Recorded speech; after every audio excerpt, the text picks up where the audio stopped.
Hello, friends. Welcome to episode 1494 of the Locked On Hawks podcast. I am your host, Rowland, coming to you on a Tuesday evening into Wednesday. And thank you for listening to the podcast and making us your first listen each and every day. Check us out anywhere you get your podcasts, places like Spotify and Apple Podcasts, YouTube, etc. And this is actually part 2 of 2 with myself and Zach Milner on the NBA draft. Zach was kind enough to join for about an hour across 2 episodes. So if you missed part 1, I recommend starting at the beginning of the podcast. But this is part 2 you're about to listen to. We'll have some news coverage later on this week. We'll have some more on the player capsule series and, of course, more on the NBA draft as we're getting very, very close to the draft next Thursday. But without any further delay, it'll be myself and Zach Milner talking about the NBA draft in part 2 fashion. Again, part 1 available right now as well. But here we go with part 2.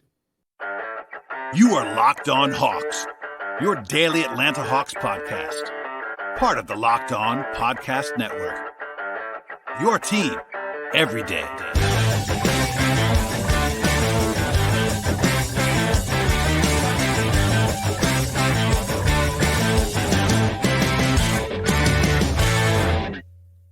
I want to shift gears now and ask about someone who's not necessarily a super different prospect, but way off the radar as far as like mainstream college basketball. That's Maxwell Lewis. Pepperdine is an interesting place to play basketball. So I will be the first to say I am a little bit unsure about Max Lewis. And that's probably a pretty appropriate thing, I feel like. The competition level, he leveled off a lot after a very hot start to the season. All of it, like the tools are very evident. I'll let you talk about them. The performance wasn't always like, I think he had a negative assist turnover ratio in the WCC, not necessarily what you want from a potential first round pick, but obviously the tools are there. And I will note now that he also came to the Hawks for a workout, and I've heard they like him. I don't know what that means. I don't know if that means they're in love with him or they just think he's an interesting guy or whatever, but I think they like him to some level. So I said all that stuff. Are you as confused as I am, or do you have a more firm evaluation of Max Lewis?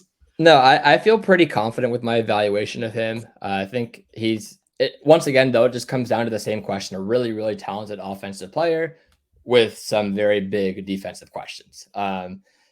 So we're seeing a trend here. But just to go into his game a little bit, extremely talented offensive player. I think the one thing that stood out to me the most this year, even with the drop off the last month or so, however long you want to say it was, is his improvements from last year to this year were just huge. Yeah. Last year, he did show some really impressive flashes, but this year he did a much better job getting to the rim, much better job passing. The turnovers were still a problem, but that just shows where he was last year pretty much, right? Just seeing improvement was nice to see. I actually think he improved on the defensive end this year compared to where it was last year. It was just so far behind last year. So I really do think the improvements were very, very noticeable. And when I want to say he did a better job of getting to the rim, last year it was all settling for step backs, never really got that many of easy looks unless it was in transition. The first month and a half of this season, I want to say, was he did a better job of getting easy looks, but it wasn't because he was attacking the basket. It was more of getting a smaller guy, defending him, putting them in the post and scoring over them easily. And then when we got to like December, January, he started to attack from the perimeter much more and get to the rim. And I thought that was just, once again, just seeing these kind of improvements I always value in players, because you want these guys to continue to improve, right? So just seeing some kind of improvement is always nice. Moving on to his game, though, is on defense. He gets lost off the ball a lot, and that's unfortunate. I think it's a trend with all the players that we're talking about. But he does have really nice tools. Definitely has better tools than Jett and Brice. Yeah. I would say out of the three, I think Jett, with his off-ball defensive concerns, was probably the best off-ball defender of these three. Yes. Yeah. But with Max Lewis, he has good tools. He has nice length. He actually can move his feet quickly. I think his problem on the defensive end on ball is more of his technique. And sometimes he isn't taking the right angles, or he's standing too far up and he's not getting down in his stance, all this kind of stuff, or he wants to use his hands too often instead of slide his feet. So those are things that he can hopefully improve on. I'm more optimistic in him improving his on-ball defense than his off-ball defense.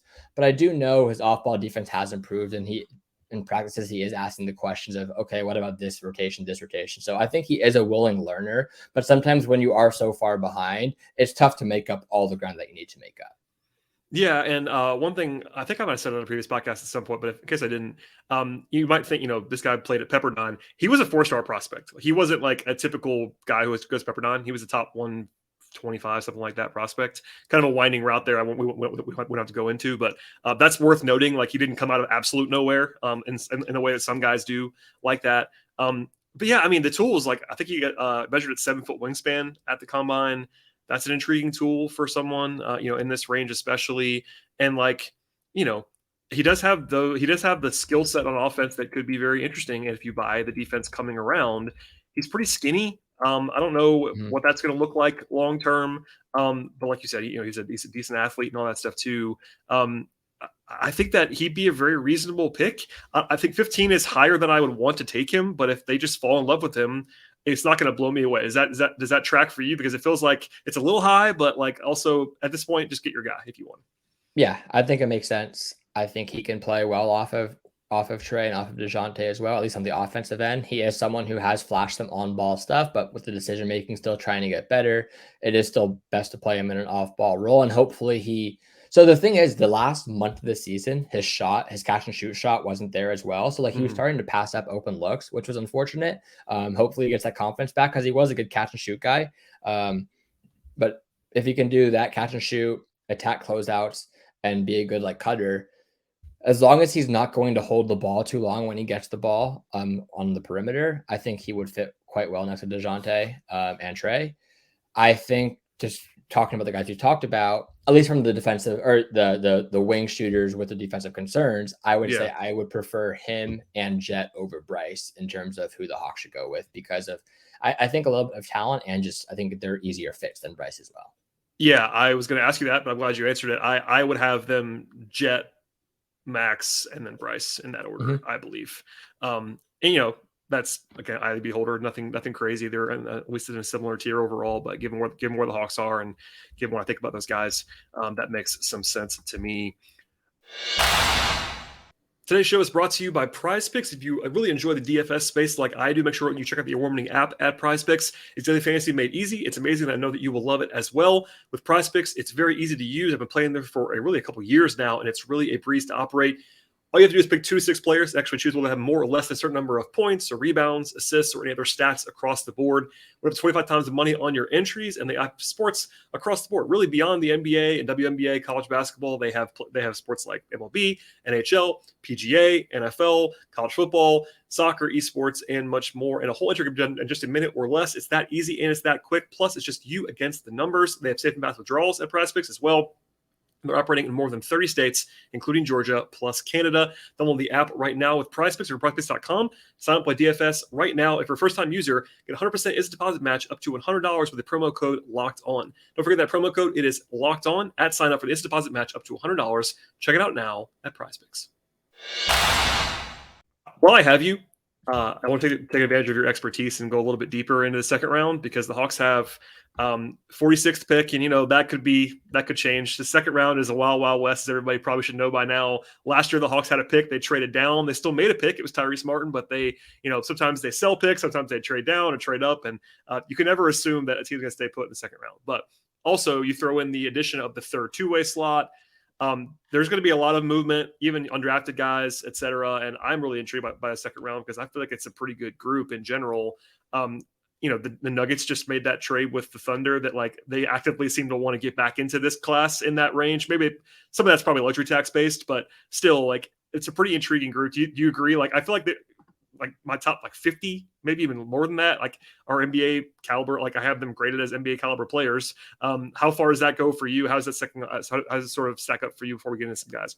Yeah, I don't have an exact number, but what I'll say is it's interesting because I don't think the overall depth of the class is that great, but I do think there are intriguing players. Yeah. But also one thing to remember is so many guys went back to school. And I think we're going to see this for the upcoming years, especially with next year, where people weren't that enthused with next class. So they're trying to just improve their stock.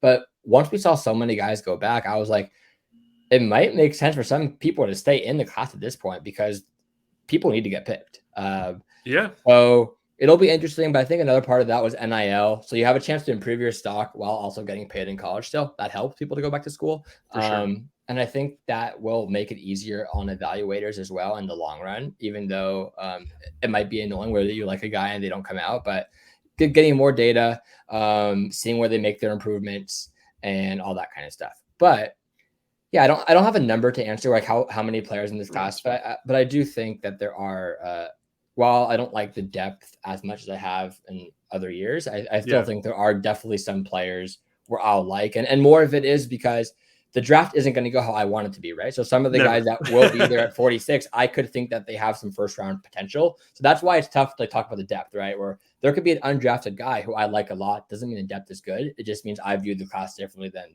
the teams. Oh yeah, and I am reminded of this every year. It feels like every year the draft gets to the mid 40s or whatever, and I always have guys in my 30s that are available.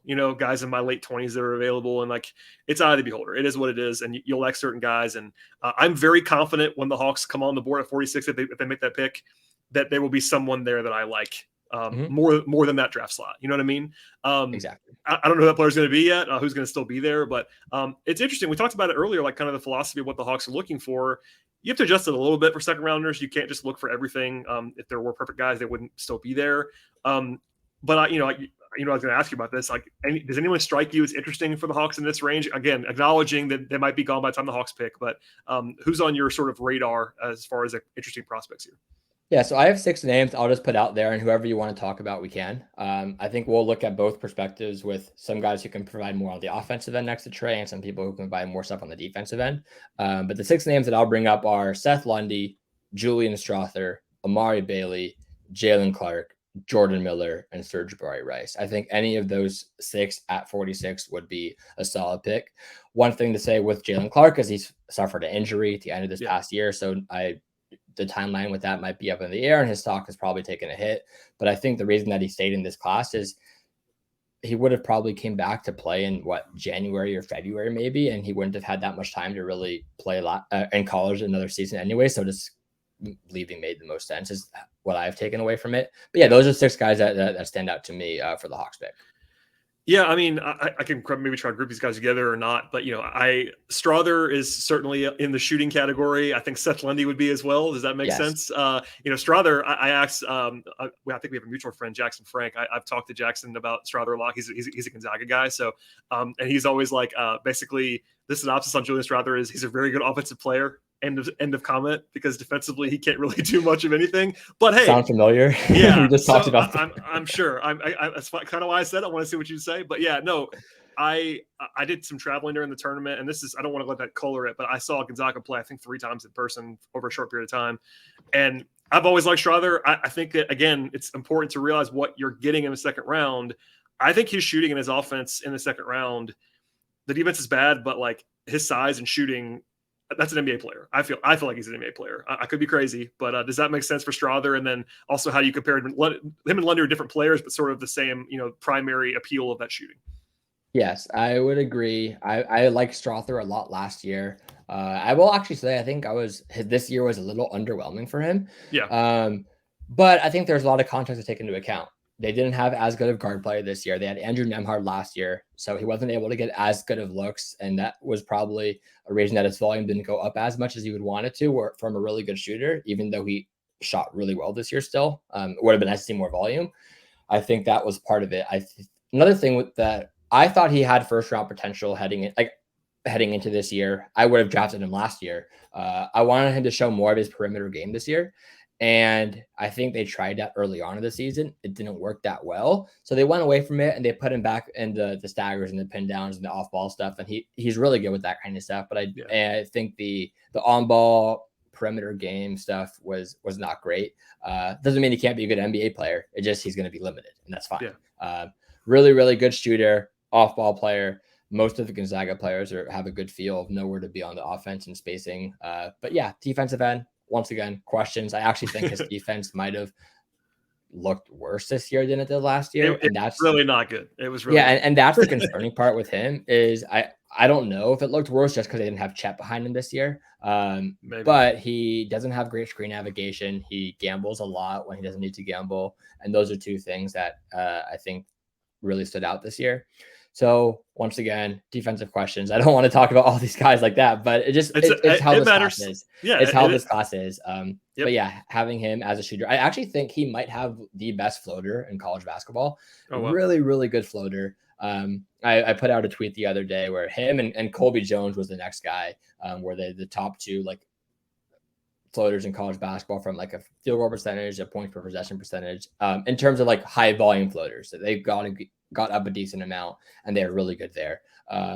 So he's able to do that when he curl screens, gets into the paint, and goes to the floater. Very nice. Attack closeout, get to the floater. Really nice. And yeah, he has NBA range, so that's really good. Going to Lundy. So the difference between him and Lundy is I think Lundy has a little bit more drive game, more perimeter game, a little bit quicker, gets lower on his handle, and can get to the basket by himself a little bit better. Also, the difference between them as shooters is Strother has a longer history of being a good shooter compared to Lundy. I think Strother is more of a threat as a spot up guy, but I do think Lundy showed more shot versatility this year in terms of off the dribble, more off movement stuff as well. I think Strother's off movement stuff was there this year, but it was more like backpedaling into shots where it's coming off a screen, the guy jumps it and he flares out or fades out. With Lundy, he would curl screens and turn as he catches the ball and go straight up. And like that's like what we see with a lot of movement shooters. He showed that a lot more than Strother did this year. Not to say Strother can't do it, just isn't going to show it as often. So I think that's the difference in those two as players. Lundy still has defensive questions as well. I think I prefer him on defense. So it's an interesting question to where you're drafting this player to be a shooter. Do you want to take the better shooter? Which I still think Lundy showed more off movement stuff. I think Strother is a better shooter. So do you want to take the better shooter, or do you want to take the guy who's still a really good shooter, but does a little bit more on offense and a little bit of a better defender? It's an interesting question. Yeah, I agree. I lean Lundy defensively too. And again, it's maybe one of those guys is gone. You can do whatever you want there, but those guys are interesting comparisons. And I thought pre-combine that Strother was not bigger than he is, but I thought maybe Lundy was smaller than he is, and he's not. Like I think he's listed at 6'6", something like that. So he's got decent size. And that's that's only just two of the potential shooting bets. But especially if they were to go a different route in the first round, so getting a shooting bet in there in the second round would be pretty interesting. Amari Bailey is kind of a weird evaluation in that he's very famous, which is interesting. He was kind of off the radar at UCLA this year, and then he got better and better and better and played well down the stretch. And he was on a team with all these veteran guys. Jaime Jaquez is a guy I love, always have. But Tiger Campbell was like a great college basketball player, and he was ahead of him. All this, I'm giving the huge preamble, but Amari Bailey is an interesting player, like that I feel like is not being discussed a ton. Maybe, I'm sure he is in draft circles, but like more mainstream because he used to be, 5-star talk about all the guy, and now he's like he was coming off the bench and all that stuff. So what do you make of him in the second round? Because he's stuck in the draft, didn't have to, but I guess UCLA is going to be loaded next year too. Might as well go now. Yeah. So one more thing I want to bring up with Lundy and Strother is you brought up the height, and it is noteworthy that Strother does have a couple inches on Lundy still, and that is definitely noteworthy as well. But moving on to Amari, so I've been able to watch him a lot throughout early high school because I'm in LA. So I actually didn't even mention we talked about Pepperdine, but I was at like 5 or 6 Pepperdine games this year. I saw Max Lewis in person last year as well. I've been to practices. But so I've been seeing Amari Bailey in person since his sophomore year when he's at Sierra Canyon. He was playing with Brandon Boston, Zaire Williams, and Bronny was a freshman at the time.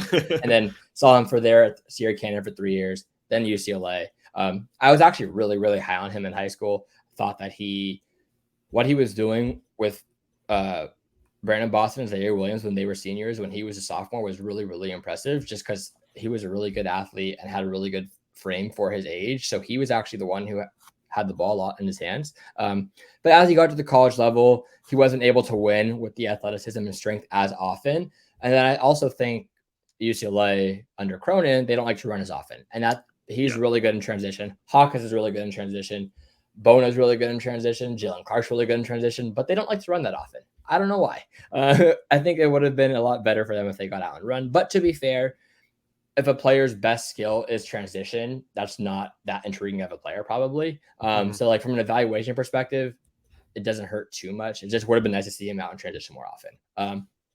Anyways, moving on, he struggled a little bit early in the year. One thing to note with him is he actually did deal with couple of lower body injuries. And I think that was evident, but he really started to play well consistently when Jaylen Clark got hurt. End of the season, I think was Amari Bailey. From Jaylen Clark getting hurt throughout all of March was his best stretch of the season by far. I think you saw better passing from him from early in the year to late in the year. I think you saw at least him getting more comfortable with a shot. The 3-point shot is still a question, but he has looked like he is more comfortable with it. He can get to his mid-range spots, pretty good off-ball mover. But I think that the sell for him is being some defensive kind of guard who has a good frame, who can move his feet and all that kind of stuff. And if he's able to, like we said with Cason, buy into the physicality, get up and players' handles, move his feet, I think he could really be a disruptive perimeter defender at the guard position. And that's interesting.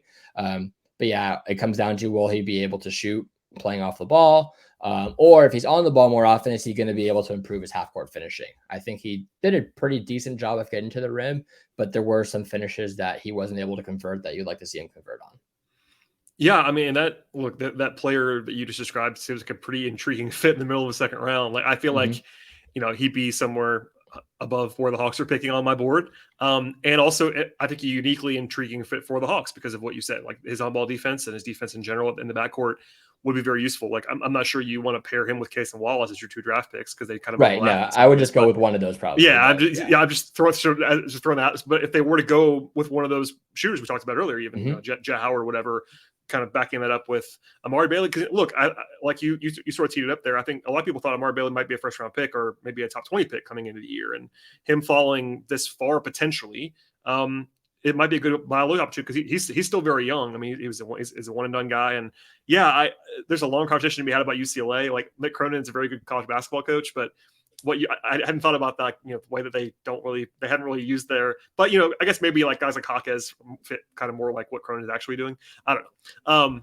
Long story short, you're there and I'm not, but I think that he's a very intriguing player too. I've been intrigued by like the I'm not saying it's a split on him, but he didn't really ever get that like big helium bump that I thought might happen. I thought down the stretch he might be talked about like more like a first round sleeper kind of guy, and in March with the way he was playing, it never really happened. It seems like. Yeah, I think we're seeing it a little more, but still not as much as you'd expect. But yeah, if he played how he played the last 7 games or so throughout the whole year, I'd say he'd be going first round. And who knows? I still think there's a chance he goes first round. But like you brought it up, don't go with him and Cason. I think it's interesting, right? If you go with one of the shooters, then you can go with Amari maybe if he's available. Or if you go with Cason, then you can maybe look at Lundy or Strother if they're available and switch it up. Because, the other players are going to have more flaws in the second round than the first round, but they can still do a little bit of this. They have the same sell as some of the guys that we talked about earlier. Yeah, I agree. I'm gonna get you out of here, but I do want to ask about Jordan Miller, who actually was in Atlanta, I believe, like a week ago to work out with the Hawks. I know. I think he got a kind of a weird, hilarious bump when Mark Schindler brought him up on a podcast with Sam Vecini and got yelled at about it. It was very funny. Shouts to Mark.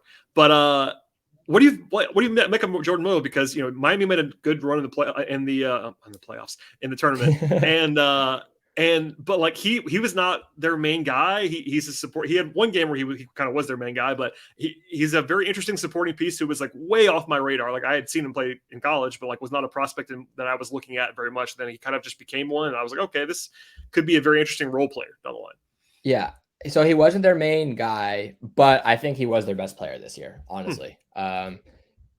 Sure, Isaiah Wong and Nigel Pack did do a lot of the scoring. He was actually up there in scoring, but what he can do also is I think he's a really good connector wing, really smart off-ball defender, pretty decent, pretty solid on-ball defender as well. The question with him, he's obviously he's on the older side. I think he's older than anyone we've talked about. Yeah, he was a fifth-year senior, so I believe he's already 23-ish. Definitely on the older side. The question with him is how good will the shot be? He is sort of in between the good shooters with bad defense and also the bad shooters who can't, like the good defenders who can't do anything on offense pretty much. He's sort of in the middle of he's a good defender who can do other things on offense, the questionable shot, but he has some flashes as a shooter. So he's someone where I like it. And I think if the shot comes around, he probably is going to return first round value, honestly. And it was nice to see the shot look pretty solid this year. It definitely was improved Let me get the numbers for you right now. This year, he shot 35% from three, 2.5 attempts per game. So not the most volume, but comparing that to where he was last year at 29% on 1.8 attempts per game was an improvement. Shot 78% from the free throw line. I think if the team is able to get him in for workouts and they feel comfortable with his shot, or they feel comfortable with their shooting coach working on it, or where it might be in a year or two, I really like him as a player because he's a quick decision maker, really good connector on the wing, like I said, but he can do stuff on defense and on offense. And I think that's one of the things that you can look for, and you're not going to find that very often in the second round. Sure, he might not be an NBA player. The shot doesn't come around and he's on the older side, but you have to look at these kind of players in the second round, and you have to take a chance on them. And he's someone that I don't think should be available that late. I would take him earlier than this, but it does seem like he will be available from the recognition that he's gotten. There hasn't been that much talk about him. Yeah, I'm sure that people listening will be laughing, and that sounds like a player that I would love. And I do like him quite a bit. And look, I think the shooting is a very obvious swing skill. If he doesn't shoot, it's not going to work, I don't think. But it's a second round pick. It's a pick in the 40s or 50s, like where he's probably going to go. So that is totally fine at that point. And I do buy it otherwise because it's a very well round. I think the word connector is a good way to describe him from what I've seen too. I've taken up a lot of your time. I appreciate all the time you've given me talking about NBA prospects. If you want to add anything, please feel free. And if not, I'd like you to plug anything you got going on, because I know you're a busy man. This is like your Super Bowl in a lot of ways. So the draft is here. Yeah, I have nothing else to add. I just say follow me on Twitter, Zach Milner 13. I'll be doing a lot of content, a lot of tweeting throughout the draft, and just posting more videos and clips on players throughout. I am in the middle of working, or I'm almost done with my NBA range shooting database, where I take all the, I go through the synergy data for shot distances and filter out the shots that are fewer than NBA range and put that together. I did it last year. I'll have that out hopefully end of this week or next week, but it will be out before the draft. So that's something that I keep an eye out for as well. I did that last year as well with some findings that I took from it. So just keep an eye out for that. But yeah, that's it. Thanks for having me on. It was a lot of fun talking about all these guys. I do appreciate it. We could do 3 hours very easily. I was trying to get you in and out in a reasonable time frame, but I certainly would recommend following all of Zach's work on the draft and all things basketball. I do appreciate it, man. Thanks for doing this. As for everybody else, please subscribe to this podcast. Tell a friend about the show, and we'll see you all next time.